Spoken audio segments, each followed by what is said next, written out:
de faire une digression. Une digression. Parce que le prof a dit beaucoup de choses. Déjà, j'ai remercié Jean-Baptiste qui a pu admettre devant nous tous que beaucoup de choses n'ont pas changé vraiment depuis 1982.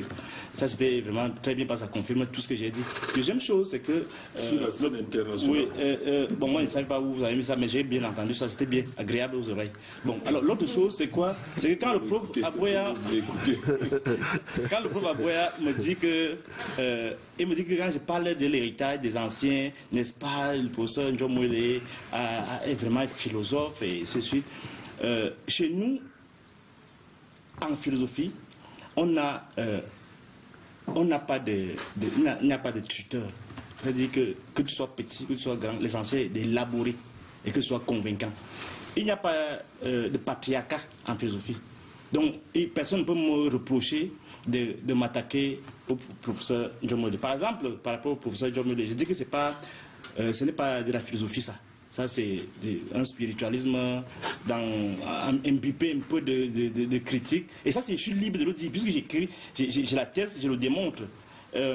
Donc, je ne dis pas que je lui enlève ce qu'on lui a reconnu comme philosophie, mais je dis que pour moi, ce n'est pas une philosophie qu'on puisse admettre comme pertinente pour une nation comme la nôtre. C'est vraiment de la digression, de la diversion.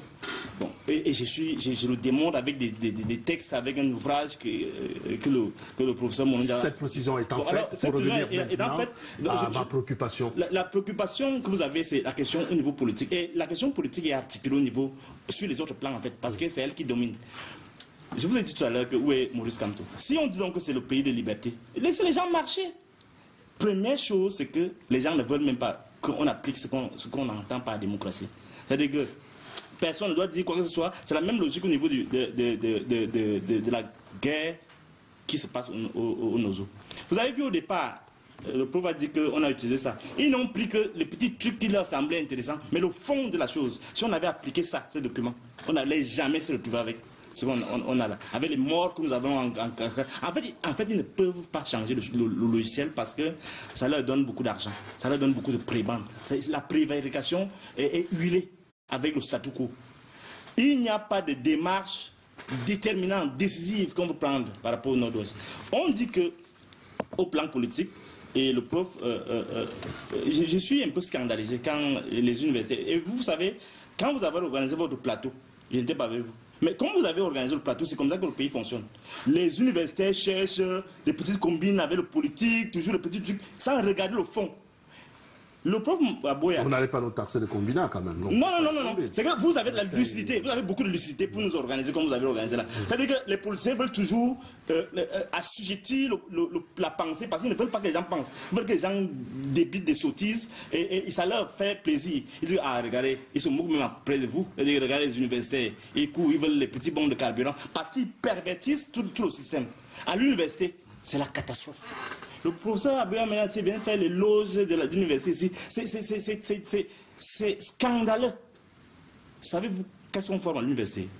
Les étudiants? Non, des chômeurs. Parce que le système est totalement déconnecté. Et c'est les mêmes gens qui ont fait les universités au Canada, en Belgique, ainsi de suite. Et c'est eux qui entretiennent ce que vous voyez là. À l'université, vous entrez en salle, vous ne savez pas pourquoi vous enseignez. Mais on vous dit enseigne seulement, hein. Ils disent que c'est comme ça. On vous dit voici un programme. Dans les syndicats, on a organisé l'affaire. Que voici qu'est-ce qu'on doit faire au niveau des curricula. Les gens n'ont même pas le temps de réfléchir, ils n'ont pas le temps. Il faut qu'il y ait le carburant. Ça fait comment la prime m'a fait comment. Les grands professeurs là. Là, vous nous entraînez sur le plan social déjà. Je veux qu'on reste sur le plan politique. Et après, on va évoluer progressivement. Au niveau politique, il y a un lien. Parce que vous savez que depuis que le président de la République est au pouvoir, il n'a jamais présidé le Conseil de l'enseignement supérieur. Et je vous dis, vous ne mesurez même pas la gravité de cela. Quand vous lisez les textes, quand vous voyez que le Cameroun-ci, que vous voyez ici, doit être organisé au niveau des universités. Le Conseil de l'enseignement supérieur, c'est la clé. C'est-à-dire que tous les ministères sont articulés. Et je ne sais même pas comment les gens sont tranquilles. Tous les ministères sont articulés, la présidence, tous les ministères, parce que c'est là où on bâtit. Le président de la République a dit que quel Camerounais voulons-nous? Il n'y aura pas de Camerounais, puisqu'il n'y a aucune logique dans ce qui est en train d'être fait là. À l'université, tout est complètement en décrépitude. Les petits individus qui s'en sortent un peu comme certains là, et qui ont des bourses peut-être, et qui réussissent à s'incruster parce qu'ils ont un parent à tel niveau, mais il n'y a pas une politique universitaire. C'est que le gros mot là que le professeur Jacques Famédon utilise pour employer les gens, la gouvernance universitaire, c'est vide, il n'y a rien dedans.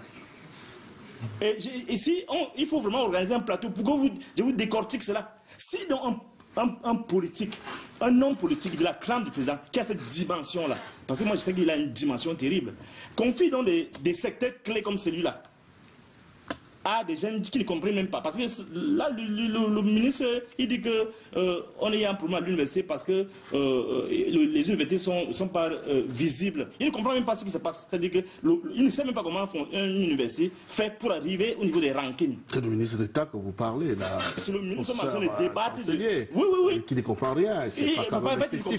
C'est quand même excessif de vous Attendez, je n'ai pas fini. Je suis libre de dire ce que je veux par rapport à la logique que moi j'ai étudié ce document-là. J'ai produit il y a cela 2 semaines, après avoir fait 2 mois de recherche, un document au syndicat. J'anticipe, en fait, je dis ça en exclusivité ici.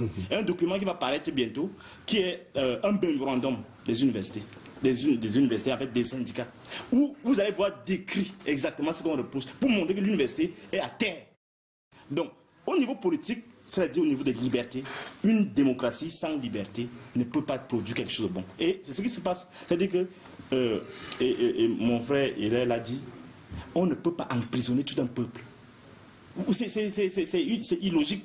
Les gens espèrent qu'ils vont retenir toutes les énergies. En fait, ils vont phagocyter. Et je peux appeler ça la politique du pic-pic-pic. Les politiques pic-pic-pic. C'est quoi la politique pic-pic? Les cachotteries des voleurs, des bandits à col blanc. C'est-à-dire qu'ils sont dans cette logique-là. Il faut qu'on leur dise pour qu'ils changent. Parce que le pays ne leur appartient pas. Le pays s'y appartient à tous les Camerounais. Alors, Jean-Baptiste Tebenge, quand vous écoutez le docteur Fridolin Kay, on a comme le sentiment que le RDPC, au lieu